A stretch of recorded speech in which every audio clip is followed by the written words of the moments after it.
Arabia, a land where reptiles rule. 300 million years of evolution have created the ultimate desert survivors. They're masters of saving energy, but can strike in an instant. They can make a small meal last a long time. Each creature has a way to cope with extremes. They change their behavior as the sun changes position in the sky. Here, the heat of the desert is no match for life in cold blood.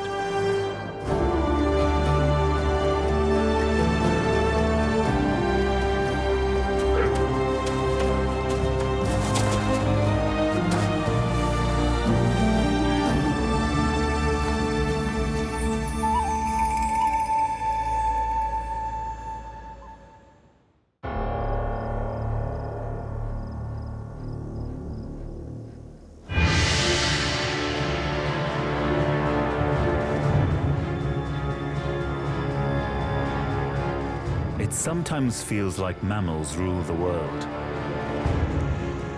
There are well over 5,000 species, colonizing every corner of the globe.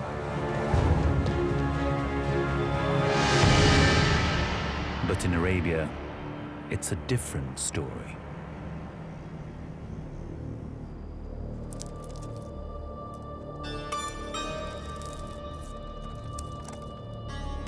At first light, a nocturnal spiny mouse is having one last forage before returning to his den.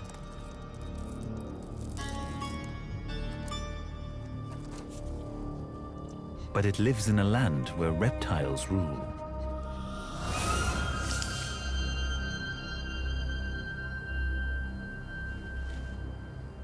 A perfectly honed predator, the Clifford's diadem snake, chooses early morning to hunt.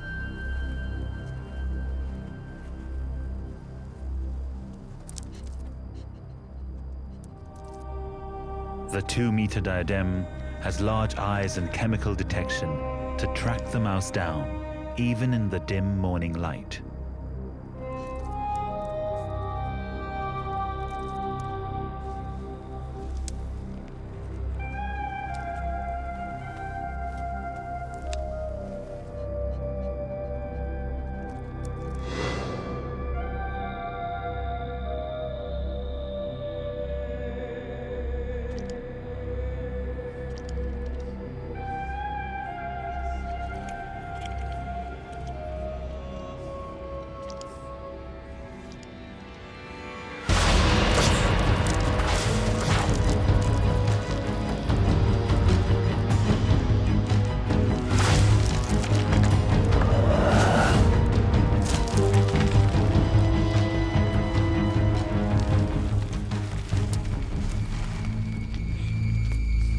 A tight squeeze is all it takes. Each time the mouse exhales, the embrace tightens.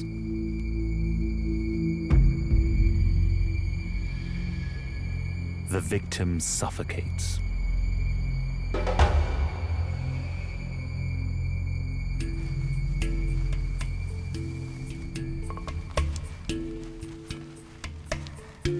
The bones of the diadem's skull are loosely attached with rubbery ligaments, so they can expand and move independently to walk the prey through the jaws.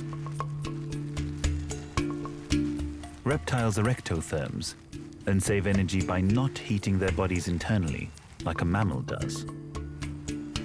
It's one of the secrets of their enduring success.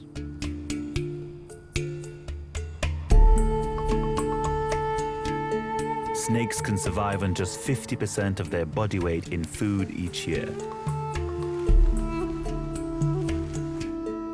The mouse meal could keep the diadem going for months.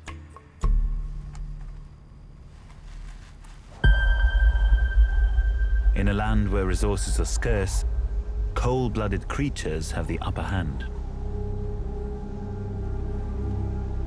Little wonder they thrive in the deserts of the Arabian Peninsula. The peninsula covers 3.1 million square kilometers. Its interior is mostly desert, bordered by mountains on the east and west, and surrounded by warm tropical seas.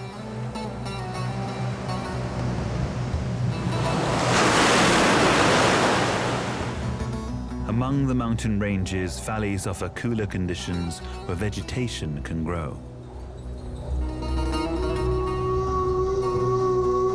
The habitats are diverse, but reptiles have evolved to exploit them all.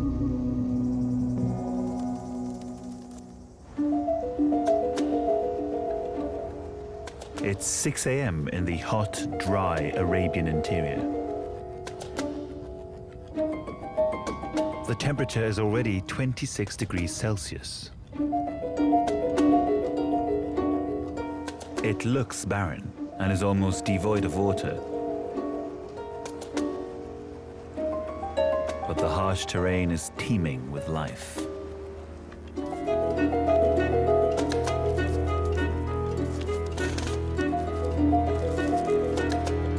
One 172 species of reptile live in Arabia. More than half are found here and nowhere else in the world. One of the biggest families, with 17 species, is the agamids.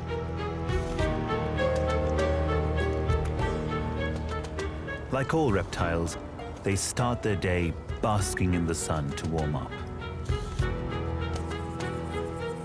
Reptiles are like living solar panels, absorbing the sun's heat and using it as an energy source to power their bodies. Being ectotherms, or cold-blooded, doesn't mean reptiles are cold. It means they cannot regulate their temperature internally. Instead, they warm and cool their bodies using the environment around them. The toad-headed agama is specialized in making his living on the rolling sand dunes of the desert.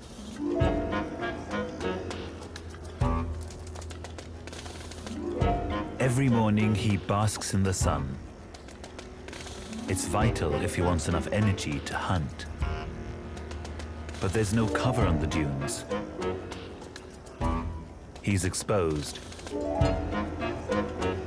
And even his perfect camouflage can't protect him from eyes in the skies.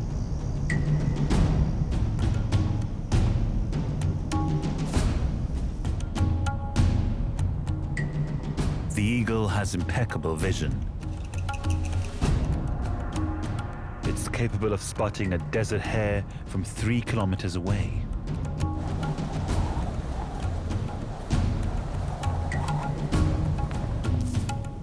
Luckily, the agama has a disappearing act. Fast vibrations, the so-called shimmy burial, throws up enough grains of sand to cover his body.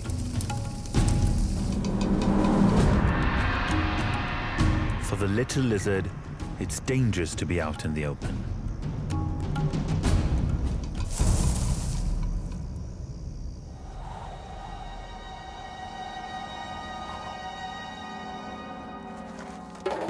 But the biggest of the agamids seems a lot less concerned as he begins his day.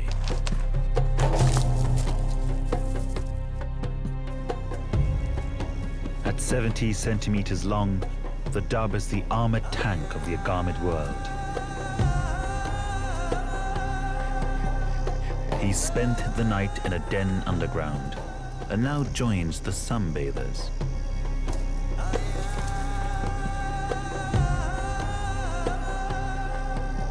His body is armored with tightly packed scales made of keratin, like fingernails. Some are even further reinforced by bony structures called osteoderms. Reptiles were the first animals to develop scaly skin. This breakthrough gave them an evolutionary edge. It made them waterproof, meaning they could be the first large creatures to live on land. Keeping water out is as important as keeping water in. Even Arabia's sun doesn't dry them out. The dhub has a variety of scale shapes and sizes, including spiny bands on its tail that provide even more protection, something it might need.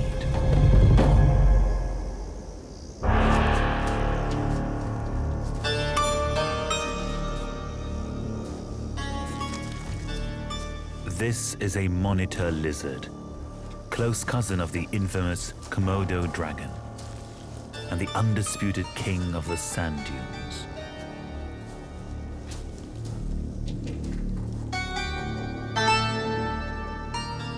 At up to 1.3 meters long, it's the largest and most aggressive lizard in Arabia.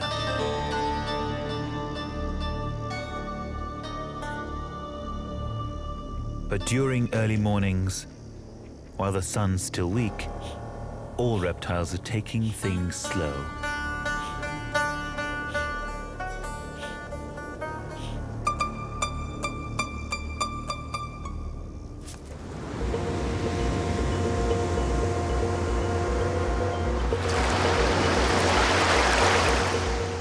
Reptiles have colonized all the habitats of Arabia, even the sea itself. But as the sun rises over the waves, things seem to have gone awry for a pair of marine inhabitants. Two Gulf sea snakes are stuck in the rock pools.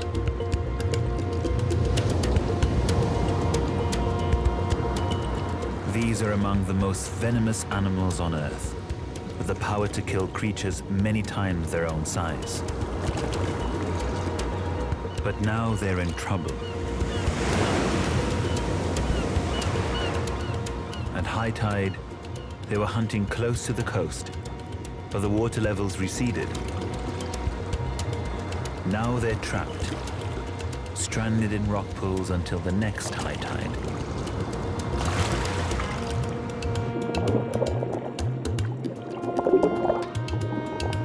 Sea snakes originally evolved on land, but 6 million years of evolution have adapted them to a life beneath the waves.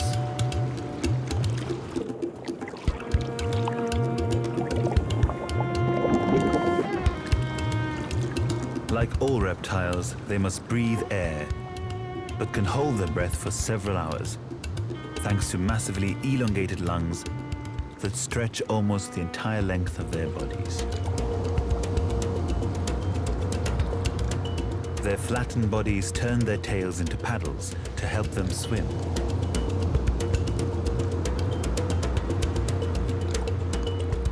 Most snakes have broad scales on their bellies for grip.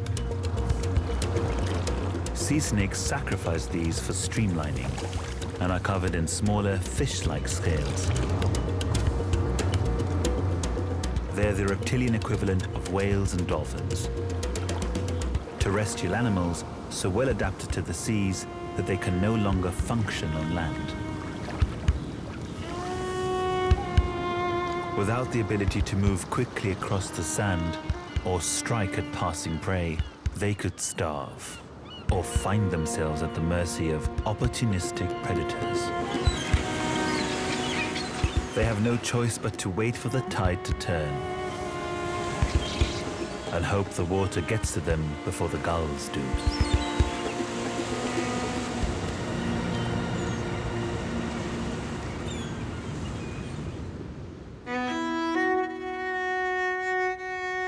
By 9 a.m., it's over 37 degrees.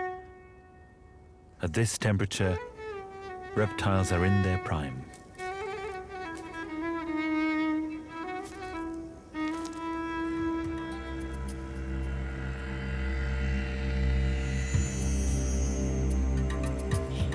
The monitor is now turbocharged by the sun. As his body temperature increases, so does the efficiency of his senses. As well as excellent hearing and eyesight, his long forked tongue flicks out to collect minute scent particles in the air. Each prong of the fork works independently. It can tell which side the strongest scent is coming from, giving it directional smell.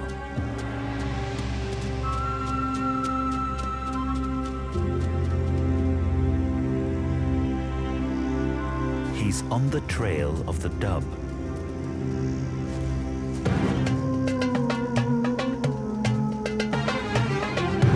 But the dhub sees it coming.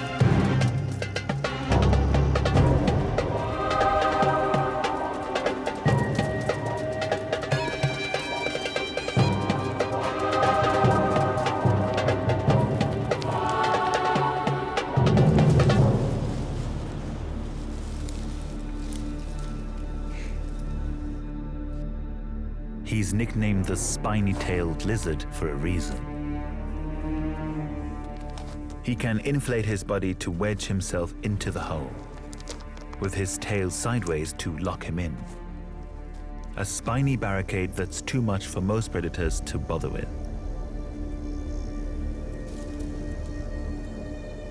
But the monitor has picked up a different scent.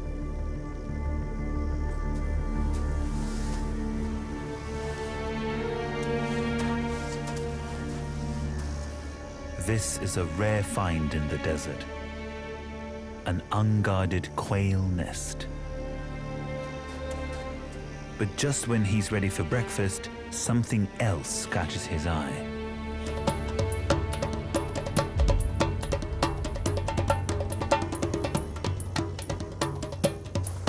There's only one thing that threatens a monitor lizard, and that's another one. But the second lizard is smaller.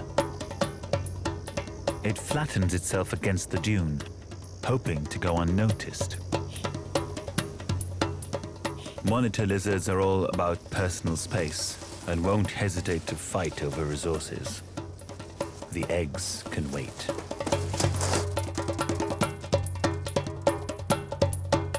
The threat's too much for the smaller one.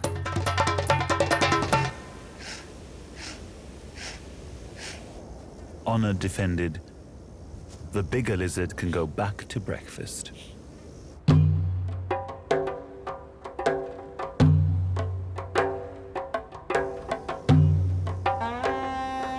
Many of Arabia's reptiles are territorial.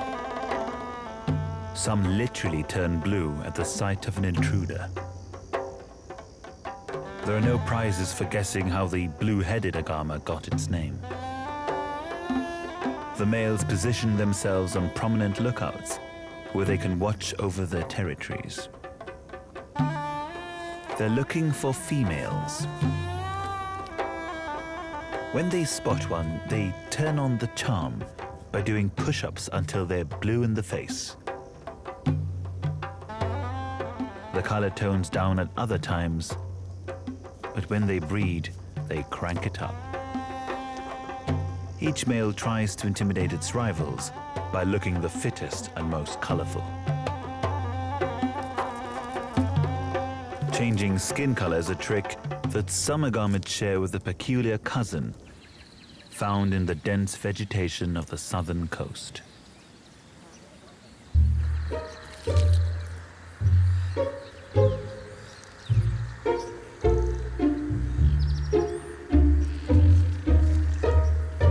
There are about 200 species of chameleons spread throughout the tropics.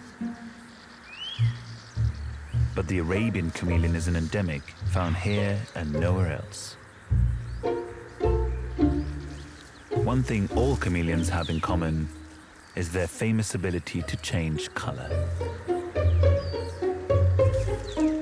As this Arabian chameleon stalks through the branches, pigmented layers of skin, rich and expandable color cells, move over one another to change the way they reflect light, effectively enabling him to change his color.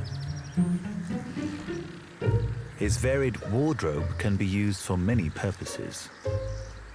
to stand out and communicate with other chameleons, to blend in and go unseen by his insect prey, or to lighten or darken his color to reflect or absorb the sun to help with temperature control. His feet are unlike any other reptiles.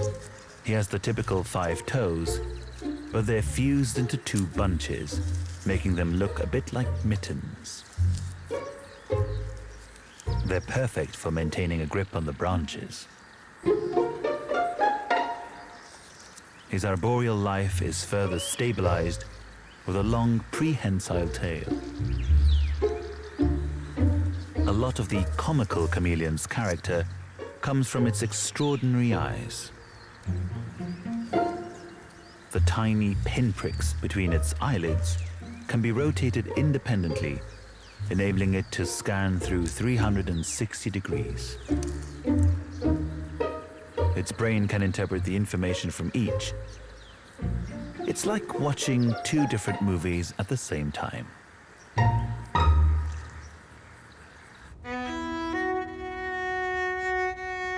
Back out on the sand dunes, the mercury is climbing. The toad-headed agama lifts himself standing on tiptoes. This allows cooling air to circulate around his body and minimizes contact with the hot sand.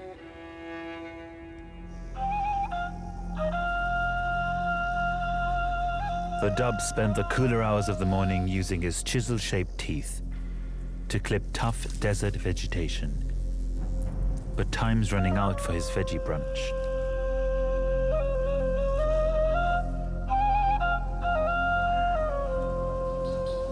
By late morning, the air temperature can soar to a scalding 49 degrees. But the baked sand is hotter, nearly 64 degrees to the touch. Too hot for reptiles. This heat compromises their endurance.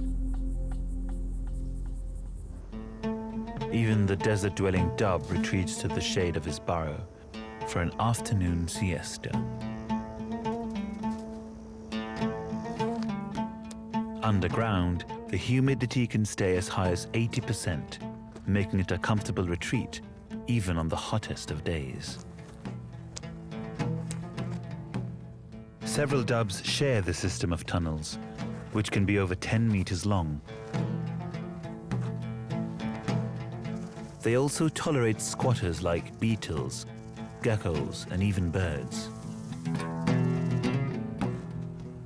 Because sand burrows often collapse, they dig on the gravel plains that run under the sand for stronger structural support. The colony of lizards will use the same burrow for many years. This lush green seems a world away from the sandy desert, a rare oasis created by a natural spring and rain. Here, vegetation shades animals from the burning sun. Trees provide shelter, but also cover for some deadly hunters.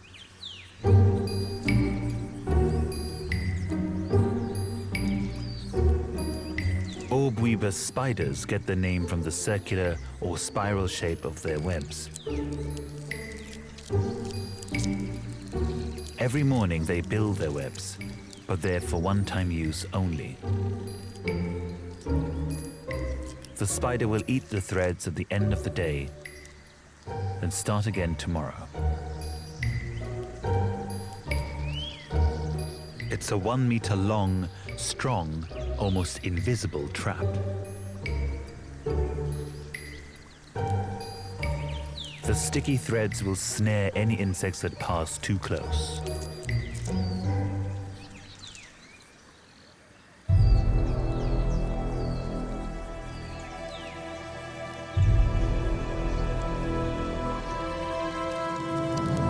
To stop the prey from struggling and damaging the web, or the spider, it's injected with paralyzing venom and wrapped in a package of silk. The venom contains enzymes that also slowly break down the fly's body tissue. Eventually, the contents will be a nutritious soup that the spider can drink.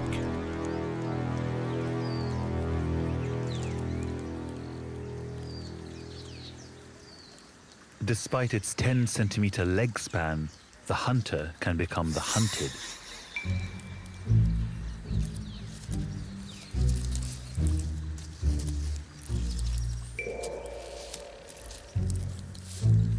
The quirky chameleon is a surprisingly skillful hunter.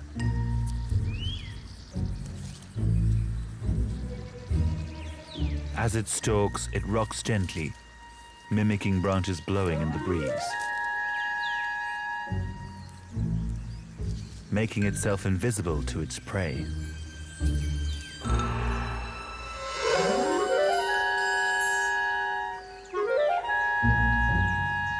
When it spots a potential meal, its wandering eyes both focus forwards for precise depth perception. Once in strike range, it can deploy its weapon.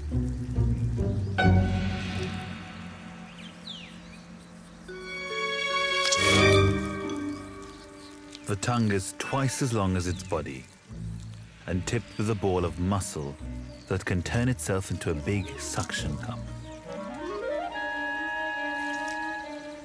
When unleashed, it accelerates as fast as a car doing 0 to 100 in 1/100th of a second.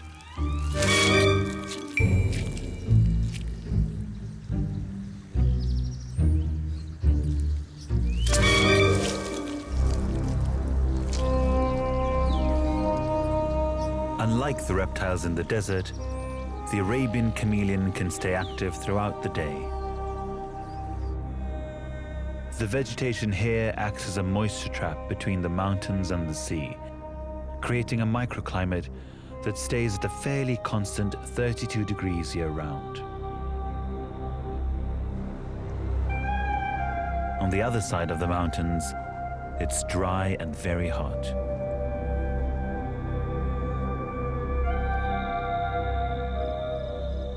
Mid-afternoon can peak at over 50 degrees.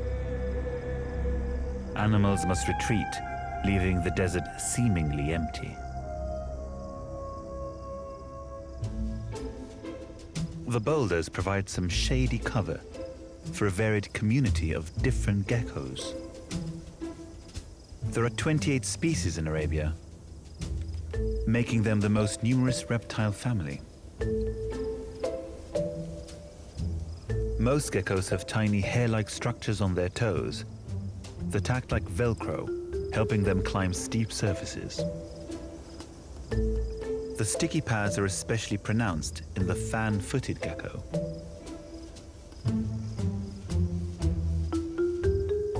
Like most geckos, it's a creature of the night with large, sensitive eyes. Because they're so sensitive to light, their pupils must contract a few hundredths of their original size during the day to avoid damage from sunlight. But not semaphore geckos. They're day active and don't need to see in the dark. Their pupils are large and round by day.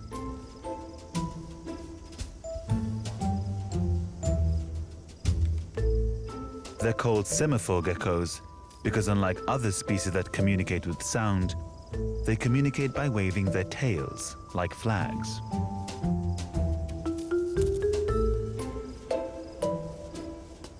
This species, the Carter's semaphore gecko, goes a step further. The male has an enlarged tail to send clearer signals. The bigger and spinier it is, the more attractive he is to females. With his impressive package, this fella's managed to attract a mate.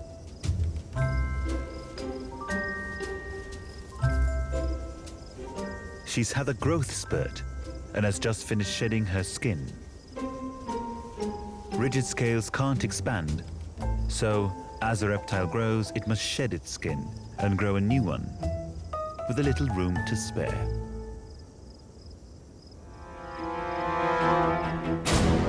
For any small animals that risk daylight activity, there's the threat of aerial attack. When a flock of ravens turns up, it's time to retreat.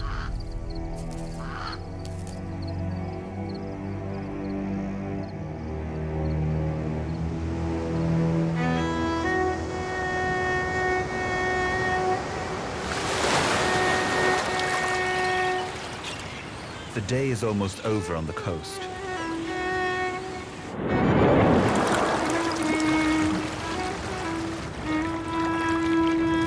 After 12 hours, the tide eventually returns, releasing the sea snakes from their rock pool prisons.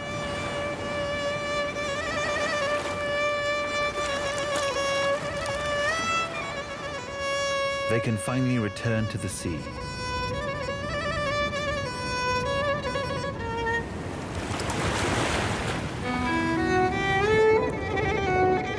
They immediately begin to hunt, exploring the corals and looking for a suitable target.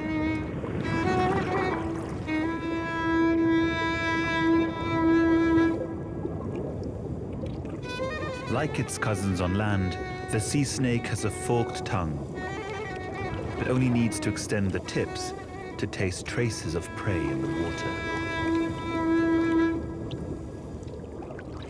Its bold stripes announce its toxic venom to other marine predators, like hungry sharks, leaving it to hunt undisturbed. It moves with fluidity and grace, now that it's finally back where it belongs.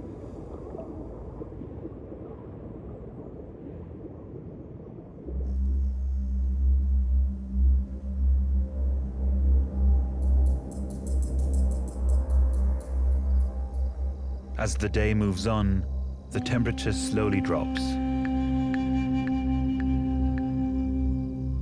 For many animals, this is the time to get more active. But not for all of them.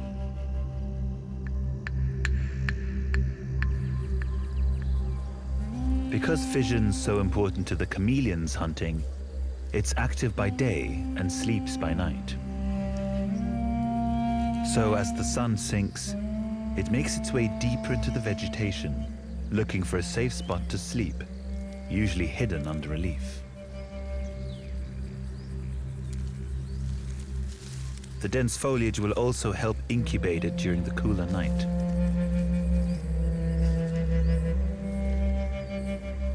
Some chameleons are known cannibals, which is probably why smaller individuals sleep in different parts of the vegetation than the adults, as they try to stay off the big guy's menu.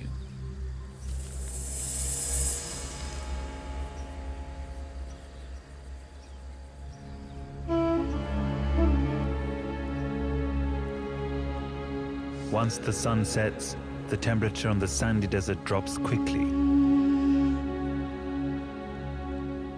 By 6 p.m., it's a slightly more comfortable 37 degrees. The dhub has had an evening snack of desert plants while it was cooler. But now he heads inside. Evening is when one of the desert's most notorious killers stirs.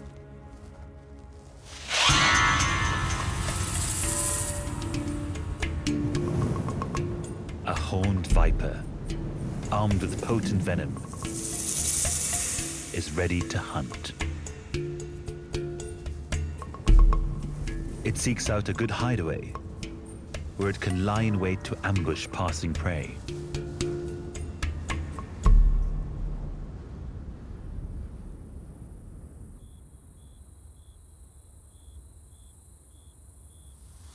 A hooded malpolon is also preparing to hunt.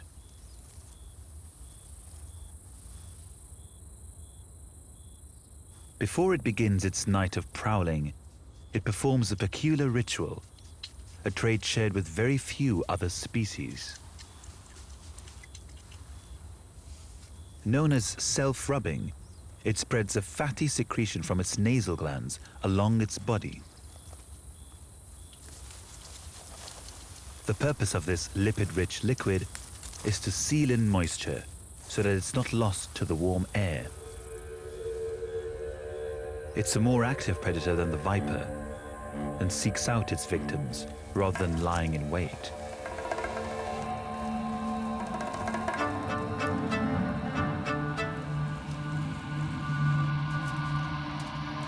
Rodents have spent the day in their underground burrows to stay cool.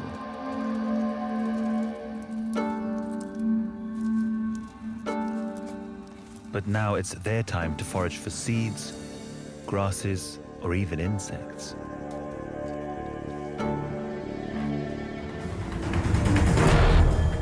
The malpolon is quick to spot a potential meal.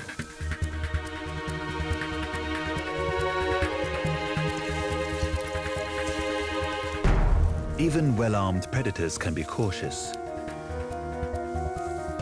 They need to pick their victims carefully. From ground level, this gerbil looks pretty big. Like all rodents, it has self-sharpening, chisel-shaped teeth and sharp claws. The snake is only likely to strike if the rodent turns to run, giving the snake a clear shot at its unprotected back.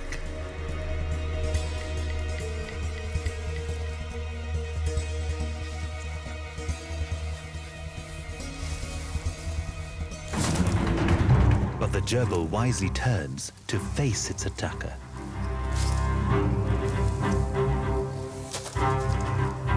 It chooses fight over flight.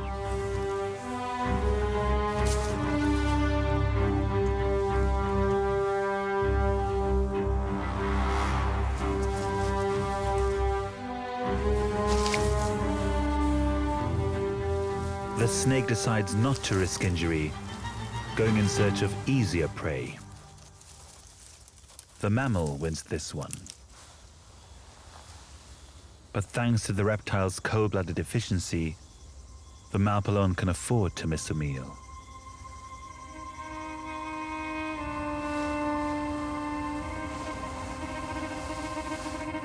Creatures tucked up safely in their burrows don't escape the dangers of the night.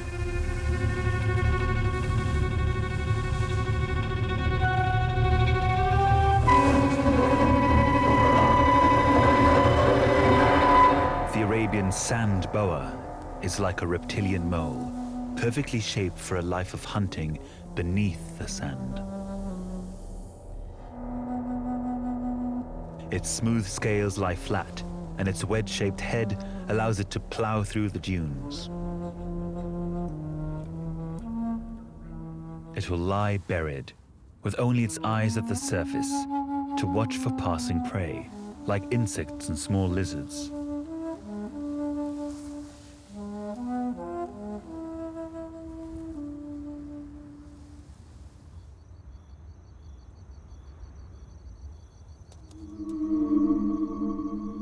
The Persian wonder gecko is an endemic species in Arabia.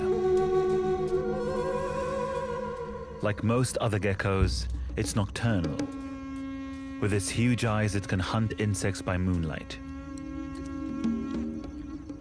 Most geckos don't have eyelids and must lick their eyes to keep them clean and free of sand. Most have broad toes for gripping surfaces that they climb. But this desert specialist has replaced the pads with comb-like scales to help it move in the sand. The Persian wonder gecko has only been known to science for 20 years. Little is known about its biology. But we do know that this little lizard is regionally endangered. Habitat loss means it is facing extinction in the wild.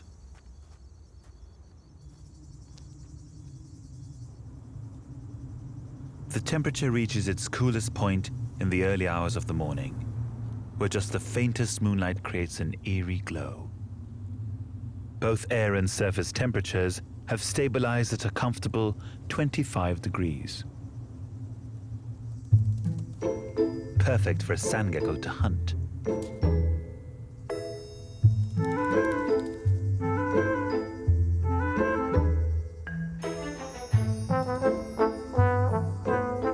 He's on the prowl for insects.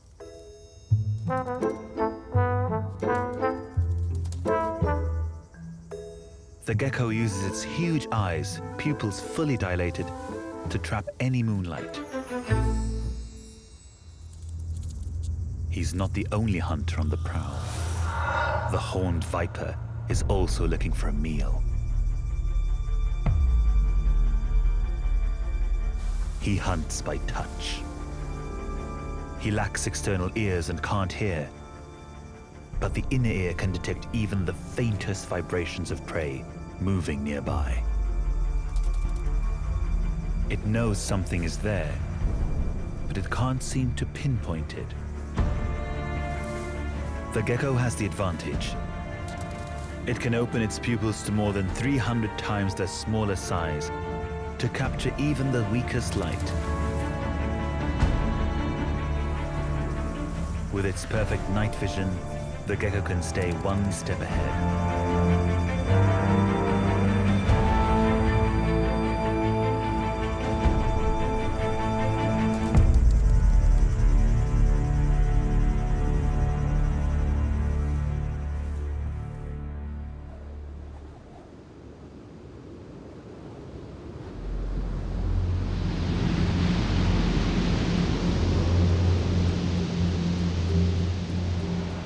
The secret lives of reptiles often play out under the cover of darkness.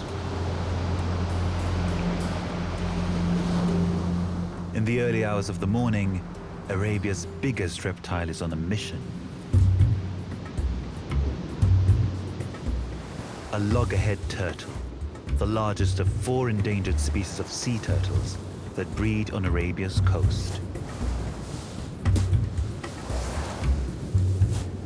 Like all reptiles, sea turtles evolved on land. It was during the reign of the dinosaurs that they expanded their range, conquering the sea itself. Now, sea turtles are totally designed for life underwater.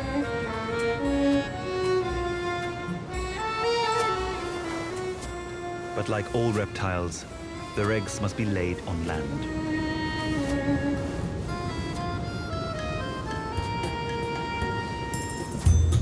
Females travel vast distances to their breeding beaches, to the exact same spots where they themselves hatched, to dig a hole and deposit their eggs.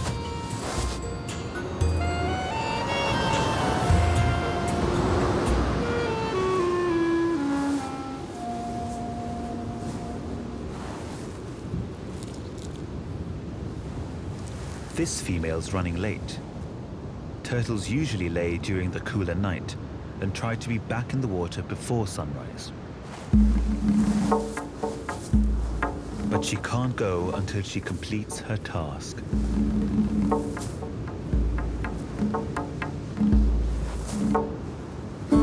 She's very precise in the construction of her nest. The depth will determine the temperature of the eggs. She's aiming for 28 to 32 degrees. If she gets it right, the warmer top half of the nest will produce female hatchlings, and the cooler lower half will produce males. If she gets it wrong, the whole clutch will be one sex.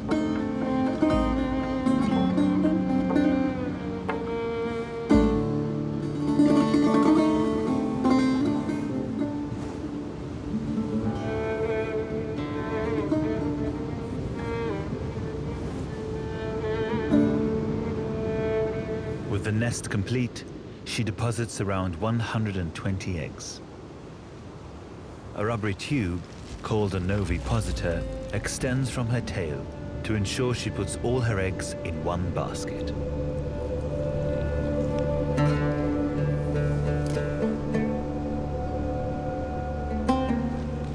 shells are rubbery to cushion their fall.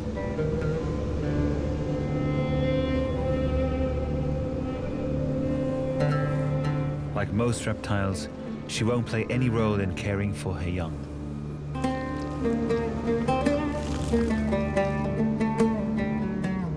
Her final task in motherhood is to delicately bury the clutch.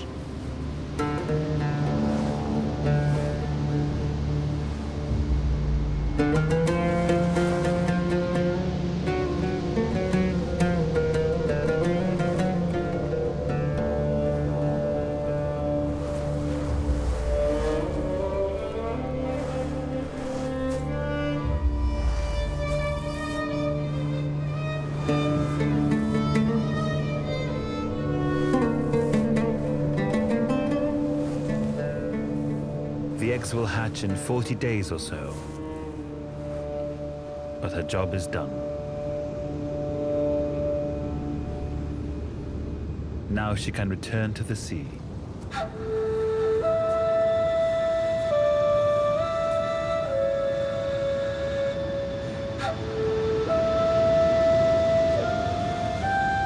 She won't set foot on land for 3 or 4 years, when she returns to lay again.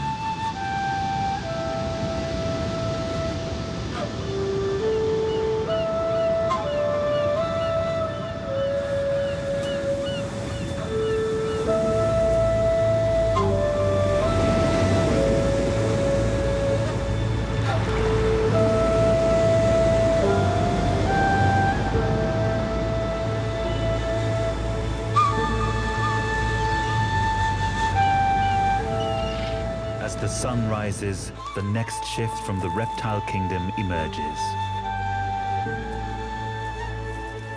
Ready to exploit Arabia's gift, the sun and its life-giving energy. As their ancestors have for millennia, they recharge their batteries, ready to face the challenges of a new day. Here, cold-blooded creatures have the upper hand. A land where reptiles rule. In a land of sand, life is tough. It can sink away in an instant. The Arabian Desert is one of the most challenging places on Earth. But the animals here are resilient and specialized. Still, death is never far away. Creatures must seize every opportunity to find food, shelter, and water. Adaptability is the key to life and death in the dunes.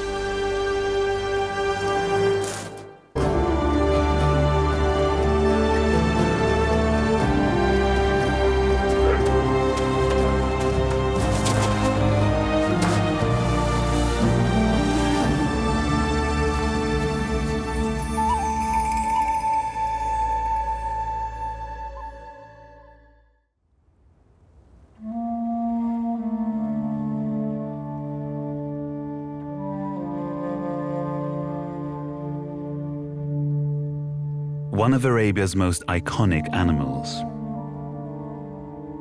It's often cited as original inspiration for the wondrous mythical creature, the unicorn. When viewed from the side, the Arabian oryx looks like a large white animal with a single long horn. In fact, it's an antelope, one of the best adapted to a life in the furnace.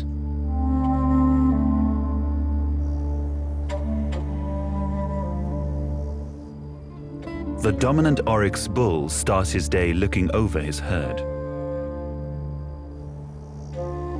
As the sun rises, the group will adapt their behavior to cope with the changing conditions it brings.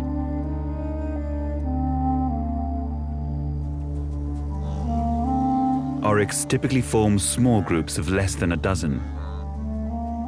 Any more would put too much pressure on the scant vegetation. There's a strict hierarchy that's enforced with posturing and head gestures.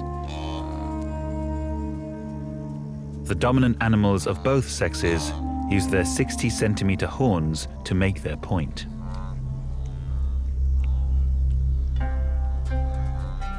Only the dominant male breeds. This herd bull spends most of his time patrolling. He monitors the females for hormonal changes that signal they are ready to breed.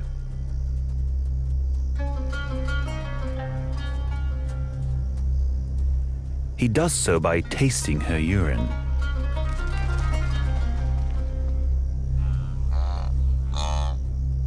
He curls his lip, a strange grimace known as flamen, to pull the scent to what's called the Jacobson's organ on the roof of his mouth.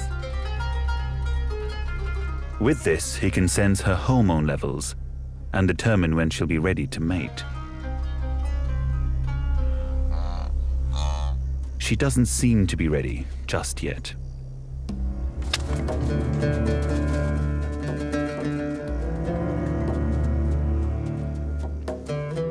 The herd has other things to worry about. Their first challenge of the day is to warm up. At night, the temperature only drops to around 20 degrees Celsius. But to creatures built to withstand heat, which can exceed 50 degrees, that feels cold. The oryx turn themselves to stand side-on to the warming sun, exposing as much of their bodies as possible. Though they have white hair to reflect the heat, they're black-skinned underneath and can raise their hair to allow more of the rays to reach the darker, heat-absorbing color beneath. They won't have long to wait. The sun will bake the land in short order.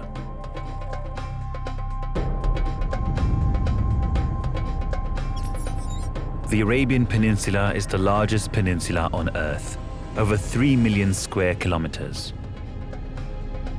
It's dominated by an array of deadly landscapes. Vast sand dunes roll into dry gravel plains, fringed by desolate rocky hills.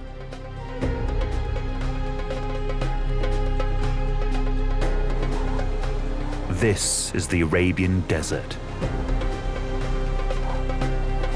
Hostile and barren, a land seemingly devoid of life. Animals and plants that live here must cope with extremes of temperature, suffocating shifting sand, and an almost complete absence of water. They must also survive each other.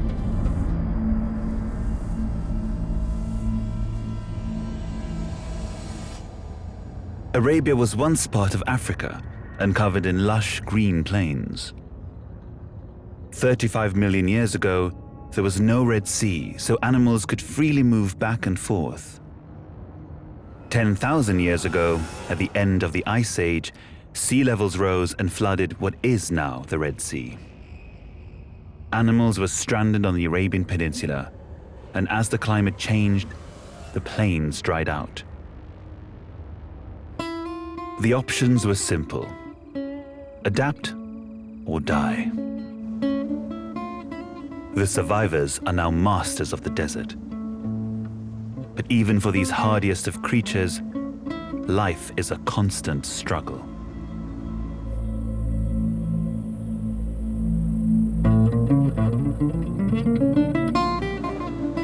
Food, water, and shelter are in short supply, especially as the desert turns up the heat. It's only 7 a.m., but the mercury is already in the high 20s. For animals the size of an oryx to survive, they must keep constantly on the move, seeking out every possible opportunity to eat. They'll make a non-stop journey of 120 kilometers or more to get to fresh grazing. There are several youngsters in the group, all sired by the herd bull. Being smaller and more vulnerable doesn't win the calves any favors. They still have to give way to higher-ranking individuals. Now between 2 and 3 months old, they still suckle from their mothers.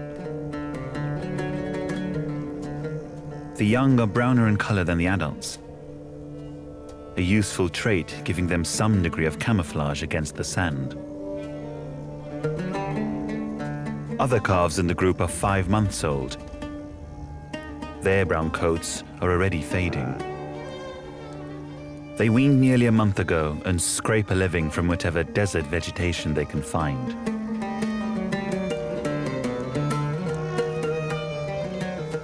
Regardless of their age, the young are expected to keep up.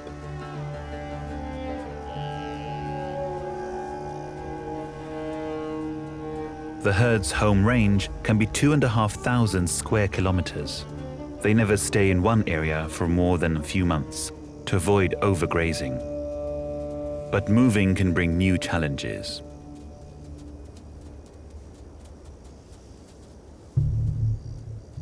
The herd has wandered into the territory of a lone bull.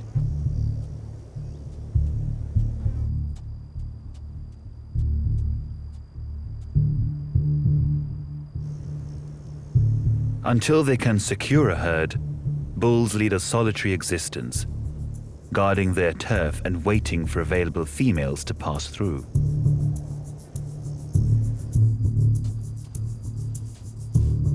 But this group already has its herd bull.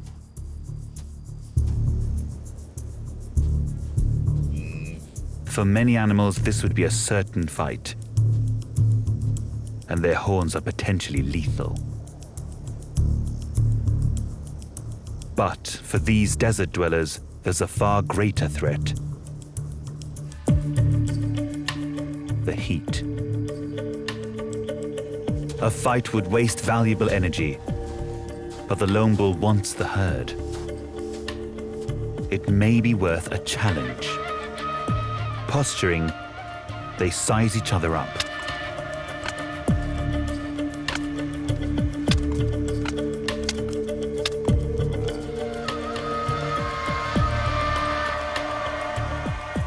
The brief tussle's enough to persuade the loner that it's a fight he can't win.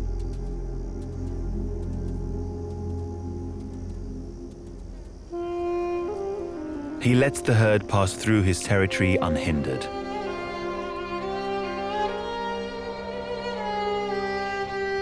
It might be a long, tough journey.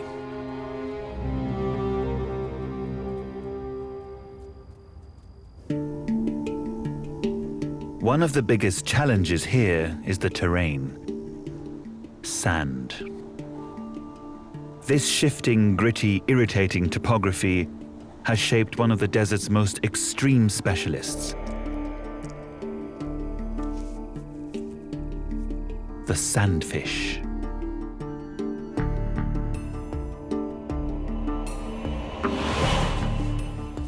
He's not a fish at all, but a lizard, a type of skink. Like all reptiles, he's cold-blooded and starts his day basking in the sun to warm up.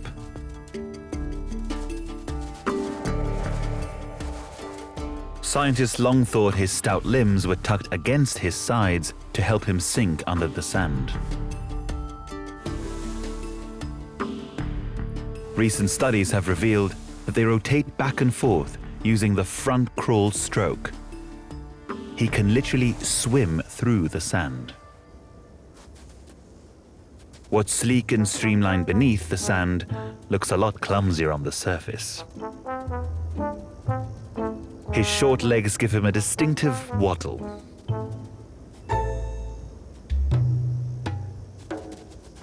Most small animals have no choice other than to hide away during the blazing heat of the day. But larger animals have no such luxury. Some of the most famous specialists live out on the rocky plains. Known as the ships of the desert, camels are the ultimate desert survivors.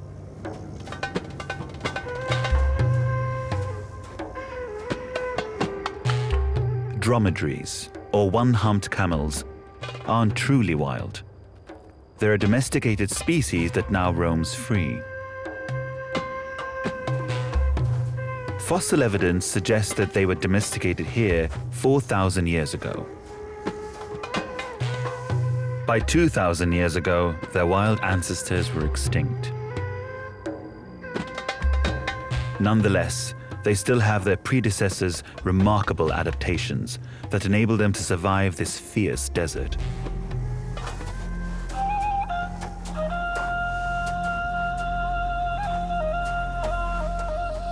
In the midst of the group is a tiny youngster, just a few weeks old, still showing the last traces of the umbilical cord that once connected him to his mother. Older cousins gather around him. There's no real hierarchy in camel society. Outside the breeding season, females and males live in separate groups.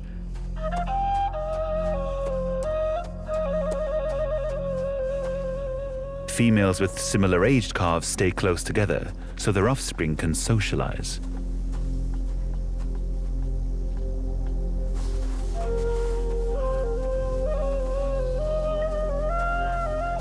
The young are kept in a creche in the middle of the herd for protection. Despite the care, the young male's future is far from assured. With danger from predators, disease, and above all the heat and lack of water, 30% of young camels won't reach their third birthdays. To survive the dangers of the desert, this little guy's on a steep learning curve.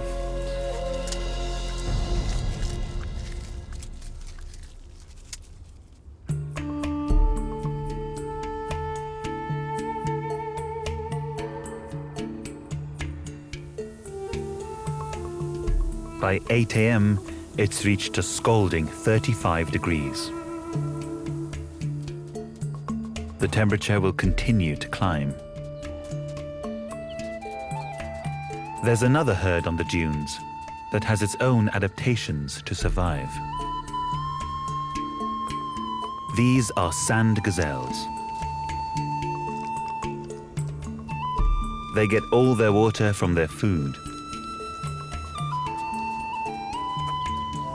They must eat 30% of their body weight daily and keep constantly on the move, covering 15 kilometers a day in search of fresh grazing.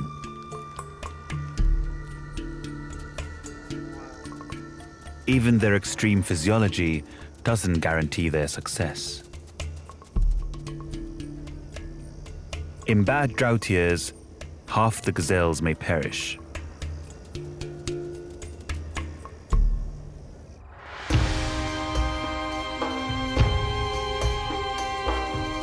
The oryx are also experts in conserving water.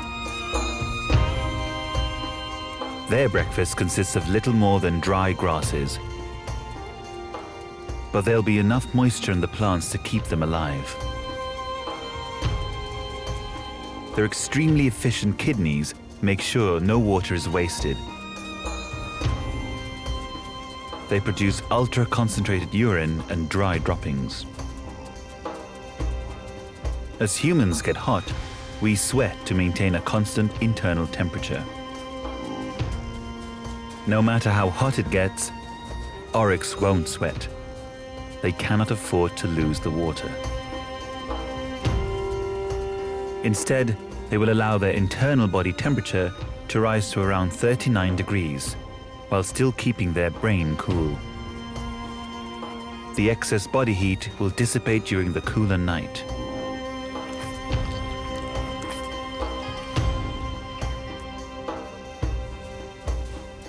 Oryx are browsers, and plants like this tribulus are a vital source of minerals.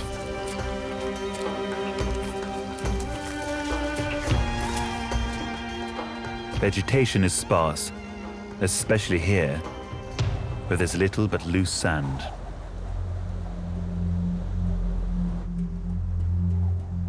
Even for plants, life's a day-to-day struggle for survival. Dune grasses are one of the few species to colonize the shifting sand.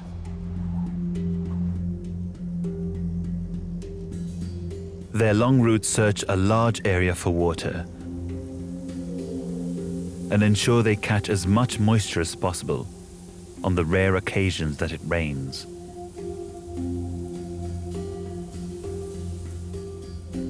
These roots help stabilize the dunes themselves. Thick skins help prevent water loss to evaporation, but they don't protect them from the oryx's battery of tough, grinding teeth.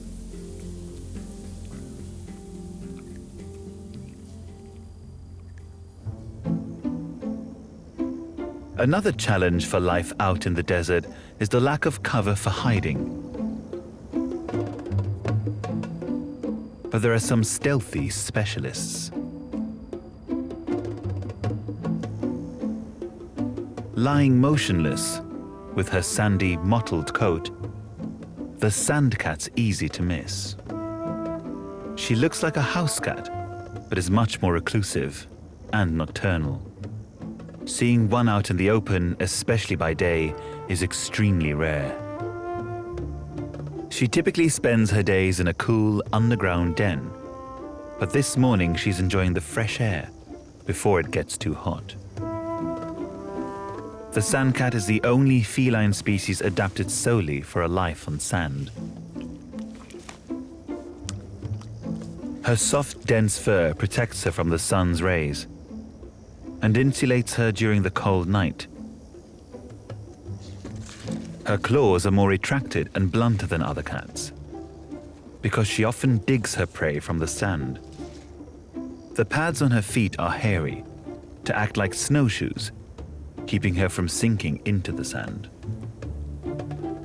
Food resources are scarce, but water is non-existent, so the cat must hunt to obtain moisture from her food. This can be anything from insects to hairs. Like all predators, she spends most of her time sleeping, up to 18 hours a day. Even as she rests, she seems to be dreaming of a hunt.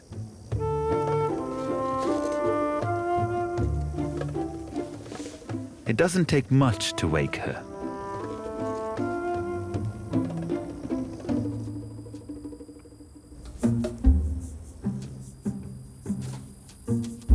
Lizards are her primary prey. Thanks to her hairy feet, she barely leaves footprints and can tiptoe in silence.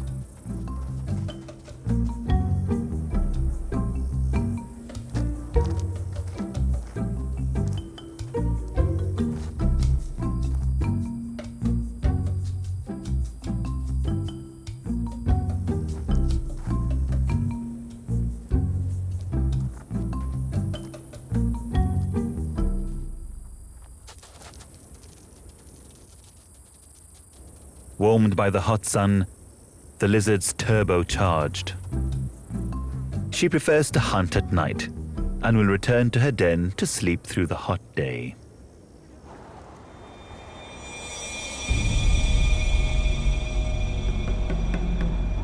The air temperature reaches a peak of 50 degrees in the early afternoon.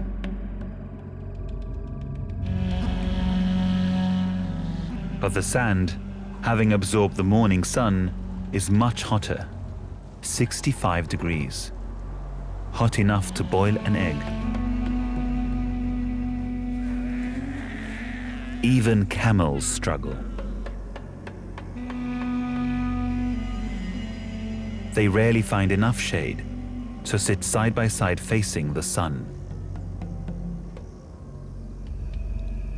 This way, only their narrow front is exposed directly to the rays, not their broad sides. The little calf learns by copying his mother.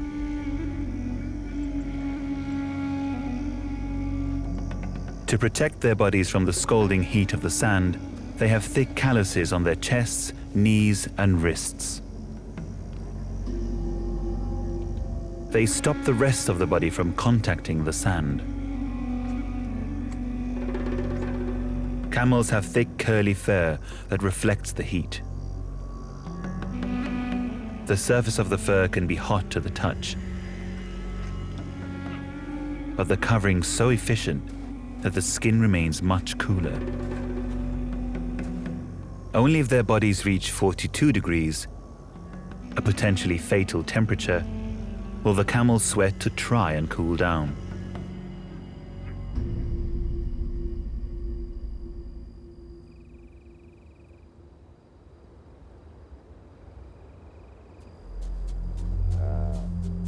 The oryx have a different technique to beat the heat. Northerly winds are fairly constant here and build during the afternoon. The oryx climb the dunes, exposing themselves to the breeze. The wind's hot, but it's better than nothing. Now their white coats act as reflectors, bouncing back rather than absorbing the sun. They have broad feet to spread their weight, making it easier to walk on the dunes. The hooves also make good shovels, and the antelope can dig to expose a cooler bed of sand, the ideal place to sit. The air they breathe in cools their blood as it travels to their brains, preventing tissue damage from the heat.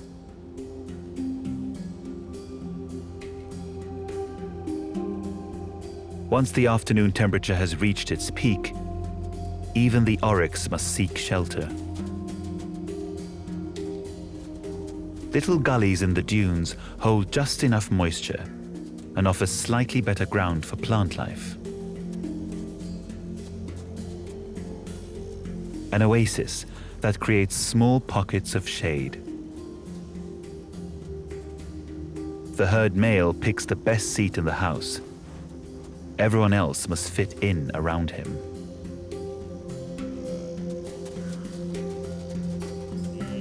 The calves must still follow herd protocol.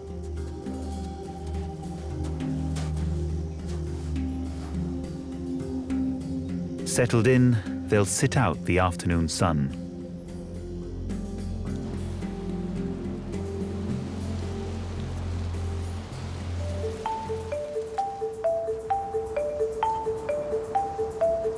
The dunes of the desert have a life of their own.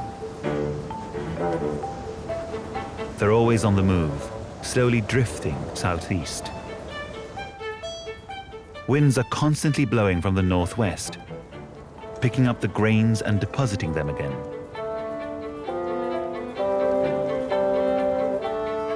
The ripples follow the direction of these prevailing winds.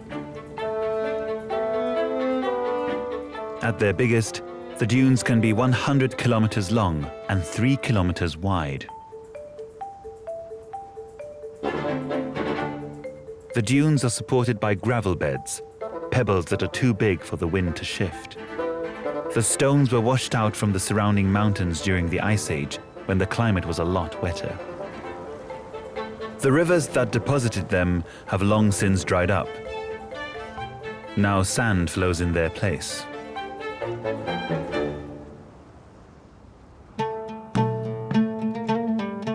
By 5 p.m., the sun is starting to sink. Temperatures gradually release their grip on the desert. The sandfish emerges from his daytime hideout. Now at a more comfortable temperature, he can hunt.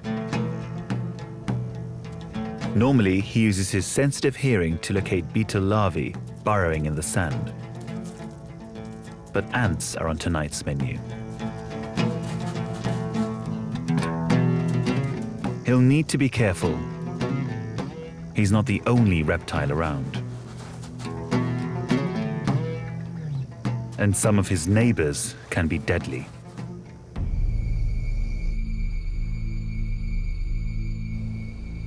Diagonal tracks, a clue that another predator is nearby.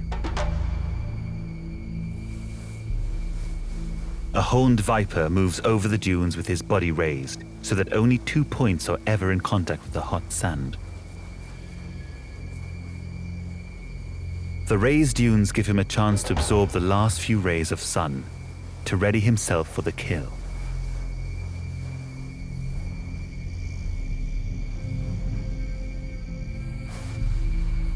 He's an ambush hunter and looks for a place to lie in wait for a target to wander too close.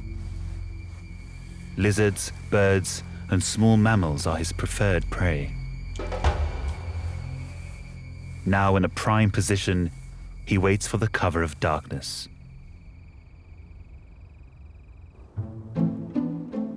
At dusk, a new cast of characters comes to life. The Ruppell's fox sleeps in a den to escape the heat of day. But now as it cools off, he's also ready to hunt.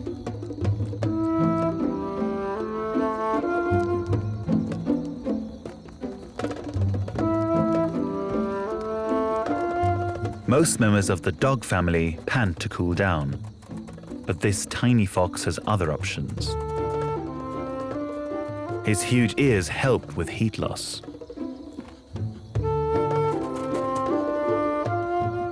He loses 55% less water than other mammals of the same size.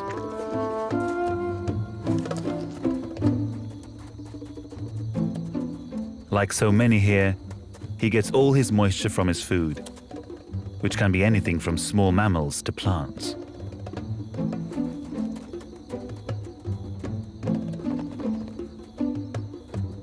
He tiptoes quietly, thanks to long hair covering the pads of his feet.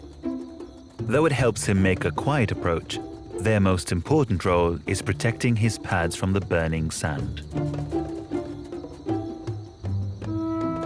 Like a bloodhound, he follows his nose.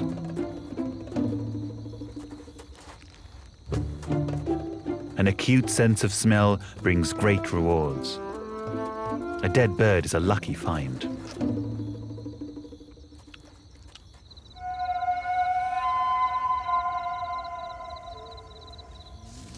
By day, there are only a few species of mammals visible in the desert, but night reveals a far greater diversity. Many have been hiding right beneath the camel's feet.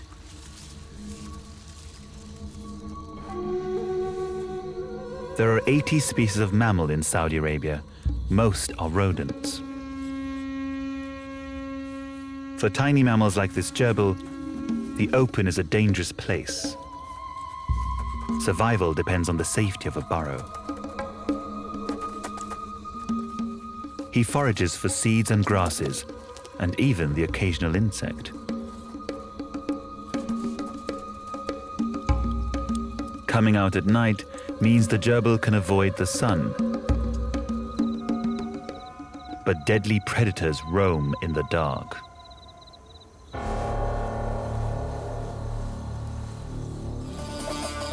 The horned viper's found his ambush spot. He's coiled and ready to strike.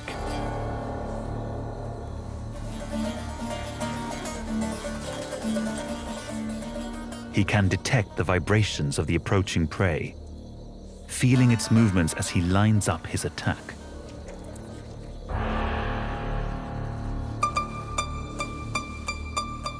He can taste its scent with his forked tongue.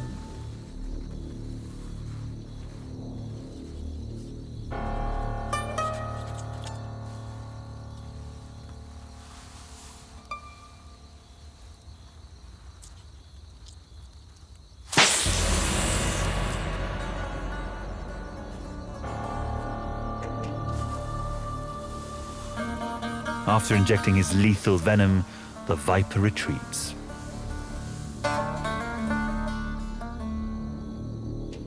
Death comes quickly. Prey of this size is usually dead within 90 seconds.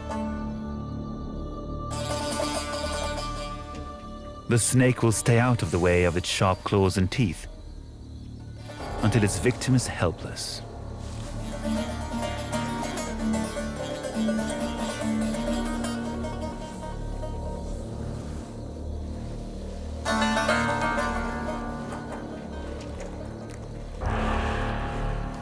The bones of its lower jaw don't actually dislocate. They aren't fused together at all. The point where they meet at the front and where they connect with the skull at the back is supported by stretchy ligaments.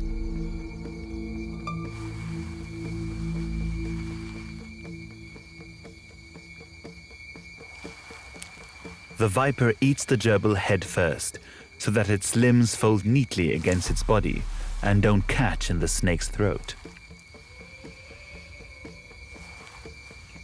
He tries to do this as quickly as possible, because with his mouth full, he could be vulnerable to other predators. It might take half an hour to swallow the gerbil and several days to digest it.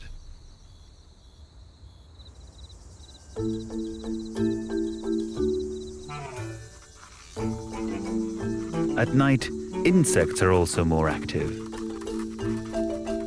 Now that the temperatures drop to a more comfortable 30 degrees, dehydration is less of a threat.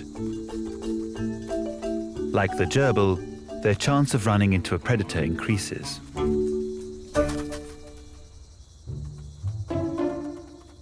A Ruppell's fox uses its keen hearing and sense of smell to locate a meal.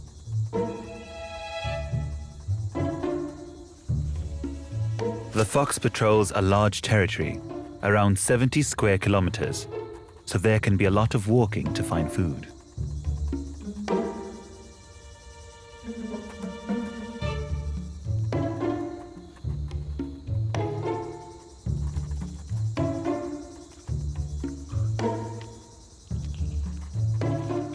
But persistence pays off.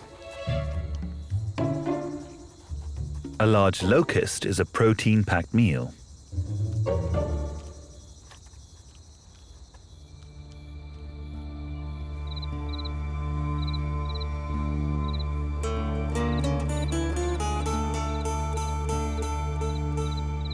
By 6 a.m., light begins its return to the dunes, and heat is on the rise.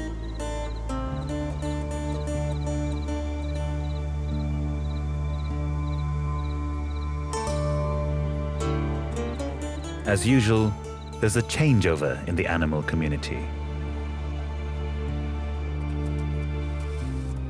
Surviving rodents retreat to their burrows.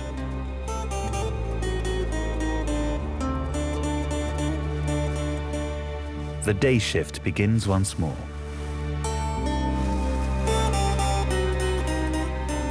The sandfish is cautious as he looks for a safe spot to bask and warm up.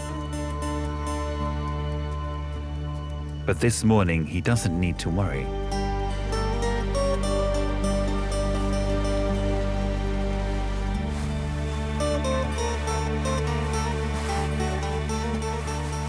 After its huge meal, the horned viper is resting and realigning its jaws.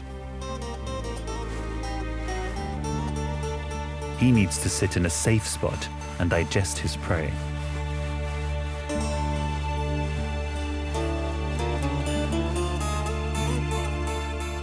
As he warms up, he'll process his meal more efficiently. Thanks to strong enzymes in his stomach, he'll be able to digest the entire gerbil except for its hair and claws, which he'll excrete.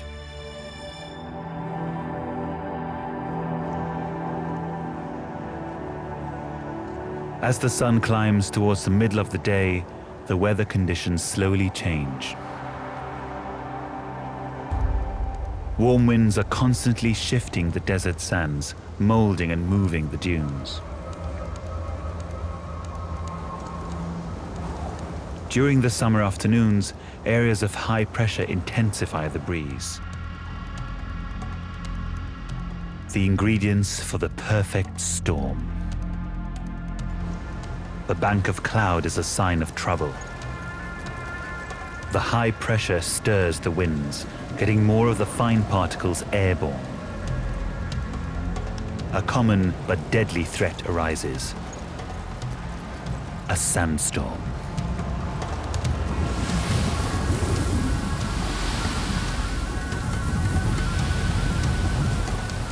For the inexperienced, it could be a death sentence. It would be easy to get lost in the darkness, blinded by the sharp particles, or suffocated as sand fills the lungs.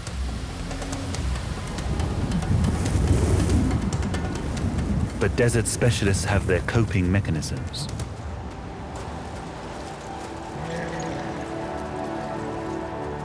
Camels can squint into the storm thanks to large bushy eyebrows and long lashes that protect their eyes. They can close their nostrils to prevent inhaling sand.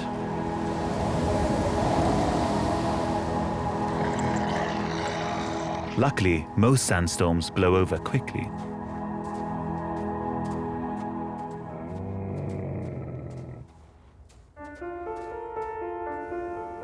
Sometimes the desert's far less forgiving.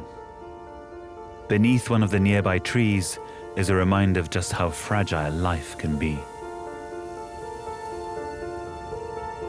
The bones of a young camel. Even ships of the desert can sink. The desert can be devastating, but destruction can also bring opportunity.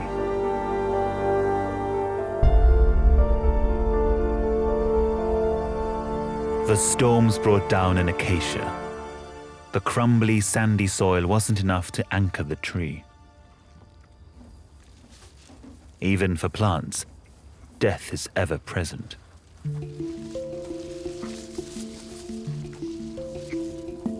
But the tree's loss is the camel's gain.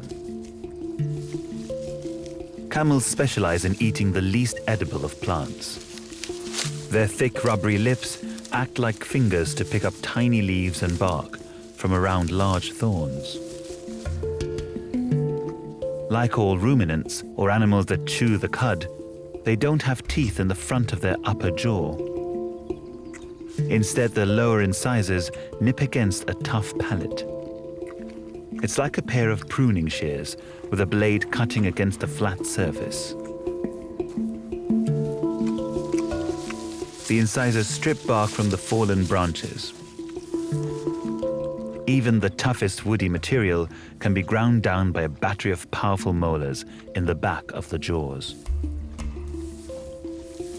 The food will be partly digested and then brought back up for a second chewing to absorb as many of the nutrients as possible. The gorging camels stir up insects that were hiding in the vegetation. Among them, a master of disguise.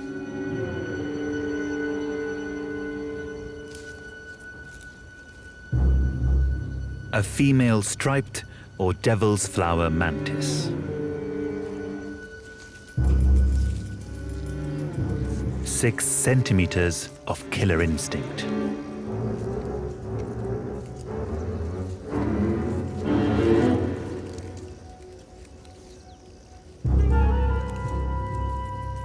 She's a stealth predator.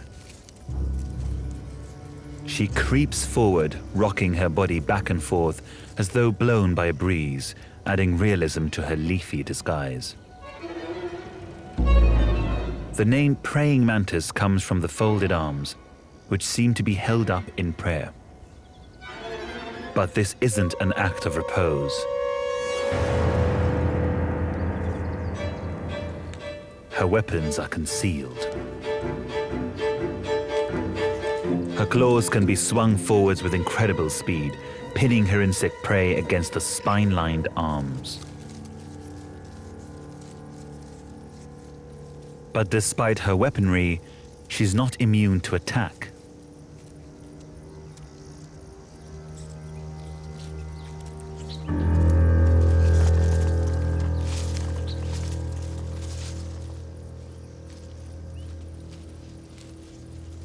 For a predatory bird, like the sharp-beaked shrike, the mantis could become a meal. she cautiously retreats.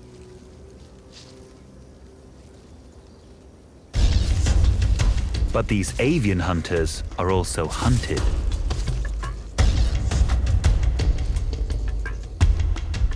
The flocking featherweights don't go unnoticed by the sandcat.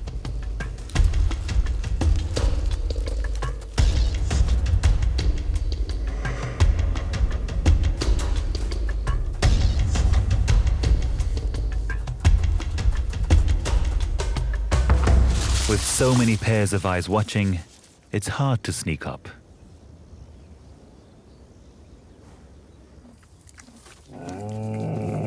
The camels ignore the community around them. They need to eat as much as they can while the going's good.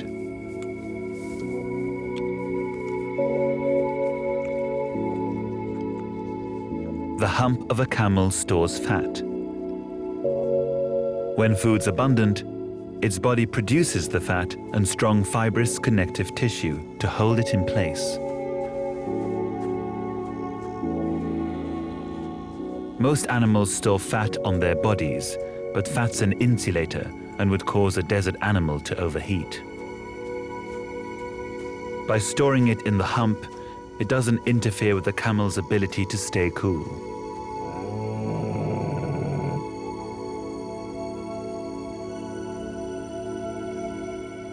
It's a survival backpack. When the animal falls on hard times, it can metabolize the fat, producing both energy and water.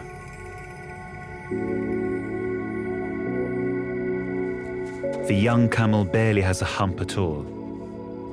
It will take a while to build up good reserves. In the height of summer, even the adults are low on supplies. Their humps have diminished, a reminder that resources in the desert can be few and far between. They must always restock when they can.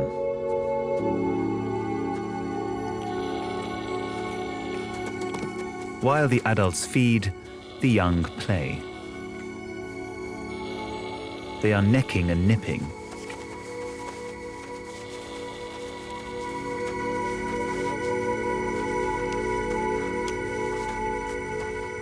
But these little guys won't be engaging in true sexual behavior for at least 6 years. So they have plenty of time to perfect their act.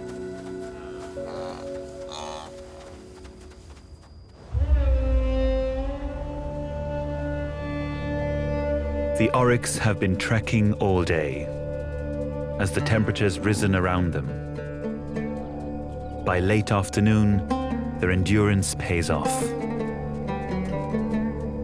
The storms brought with them light rains, something oryx are capable of detecting from as much as 80 kilometers away. The water's long gone. It's evaporated or drained through the sand. But the plants have trapped some. Moisture-rich vegetation is worth traveling for. The Arabian oryx was once hunted to the brink of extinction. It was only captive breeding and release that saved the species. Today, a mere 1,000 roam wild in the desert. Though their numbers have stabilized, they're still considered vulnerable. Even with protection from hunting, their survival hangs in the balance. They're at the mercy of the environment and must trudge every day to eke out their living. Not all of them will make it. The harsh environment claims around 40% of the calves before they reach maturity. So far, this herd's doing well. The fresh vegetation is a welcome feast. Even the youngest calf is having his first nibble.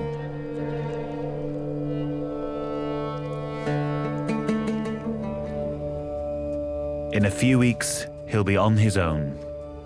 He needs to use this time to watch and learn, to master finding food and moisture and beating the heat. He needs to be ready for a life on the dunes.